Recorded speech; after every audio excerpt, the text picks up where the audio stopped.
Hello အားလုံးပဲမင်္ဂလာပါခင်ဗျာကျွန်တော်တို့9ရက်2လ2026ကနေ13ရက်2လ2026တပတ်စာရှင်းလင်းလေးကိုဗီဒီယိုနဲ့တင်ပြလိုက်ရပါတယ်မနေ့ရက်ရဲ့ရှင်းပြခြင်းပေမဲ့မအားလက်တဲ့အတွက်ကျွန်တော်မရှင်းပြနိုင်ခဲ့ပါဘူးဒီနေ့မှာတော့ကျွန်တော်တို့အနေငယ်လေးရှင်းပြခြင်းပါတယ်ကျွန်တော်တို့ကအခုလိုပတ်တီးတွေအခွေတွေပရိတ်တွေဟာဘယ်လိုရတယ်လဲဆိုလို့ရှိရင်ကျွန်တော်တို့မူးစနစ်နဲ့ခေါင်းတွေမူးတော့အများကြီးရှားပြီးတော့နော်ဒီကြံရလောက်ရတဲ့အခါမှာတော့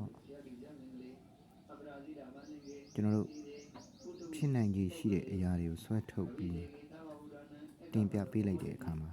တချို့ကစေတနာကိုနားလည်ပြီးမြဲတချို့ကလည်းနားမလည်တာတွေရှိကြတာပေါ့ဗျာဟုတ်ပြီကျွန်တော်တို့အထူးပြောချင်တာကတော့ဒီတစ်ပတ်အနေနဲ့ကျွန်တော်ရွေးချယ်ထားတဲ့ပတ်တီးတွေကတော့အထူးပတ်တီးအနေနဲ့9နဲ့9ကိုရွေးချယ်ထားပါတယ်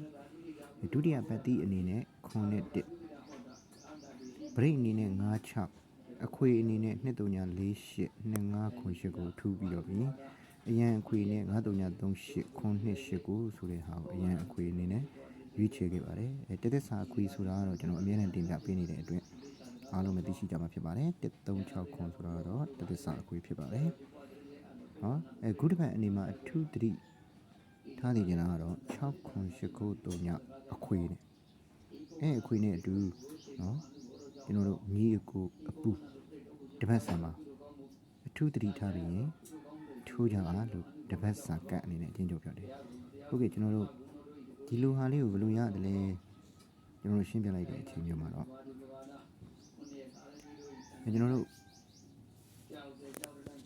ဒီလိုမှတ်တမ်းလေးတွေကျွန်တော်မှာရေးထားတယ်ပေါ့ဗျာတောက်ကြနေနော်ဒီမှာတောက်ကြနေခွန်ဘရိတ်ထွက်လို့ရှိတယ်ခွန်ဘရိတ်ထွက်2348ကိုအခွေထိုးရမယ်ဟုတ်ကဲ့အဲ့တော့တောက်ကြနေနော်ခွန်ဘရိတ်တောက်ကြနေမှာကျွန်တော်တို့ကခွန်ဘရိတ်နော်ပြီးရတဲ့ဘက်ကတောက်ကြမှာခွန်ဘရိတ်ထွက်ခဲ့တဲ့အတွက်ကျွန်တော်တို့က2348အခွေကိုကျွန်တော်တို့ကအဲ့ဒီကိုရွေးချယ်ခဲ့ရင်ဖြစ်ပါတယ်ဟုတ်ကဲ့အဲ့တော့နောက်တစ်ခါကြာလို့ရှိရင်ကျွန်တော်တို့ကမူးစနစ်ဆိုတာကတော့တောက်ကြနေမနေ့ညပါဝါထွက်ခဲ့တယ်အဲ့လိုတောက်ကြနေမနေ့ညပါဝါထွက်ခဲ့တယ်ဆိုတော့3ညနဲ့ထိုးထွက်ကနန်း၄လုံးကိုကတ်ထိုးဒါမှမဟုတ်ရင်9တလုံးပတ်ကစားမယ်လုံနာတော့ကျွန်တော်တို့ကတော့3ည9ပတ်တီးကိုကစားမယ်ဆိုလို့ရှိရင်တော့အလုံးလုံးပဲဖြစ်ပါတယ်ဟုတ်ပြီအဲ့တော့ကျွန်တော်တို့ကတောက်ကြနေမှာ၄ခု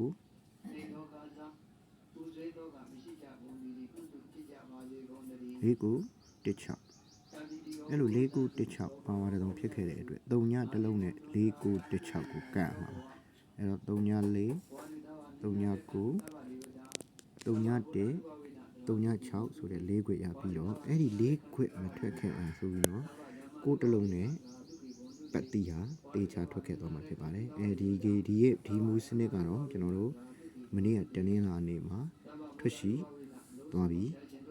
ဖြစ်ပါတယ်ခင်ဗျာဟုတ်ကဲ့နော်အဲ့တော့နောက်တစ်ခုကအောက်ကြာနေကိုပါဝါမနေ့ညထွက်ခဲ့ရင်မနေ့ထွက်ကနန်းသည်ကီနော်မနေ့ထွက်ကနန်းသည်ကီအားလည်းအောင်ပြောရင်၄ကိုသည်ကီ၄ကိုအပါနော်ဟုတ်ပြီအဲ့တော့ညနေထွက်ကနန်းသည် break နော်ညနေထွက်ကနန်းသည်16ဖြစ်တဲ့အတွက်16 53 break အဲ့တော့ကျွန်တော်တို့က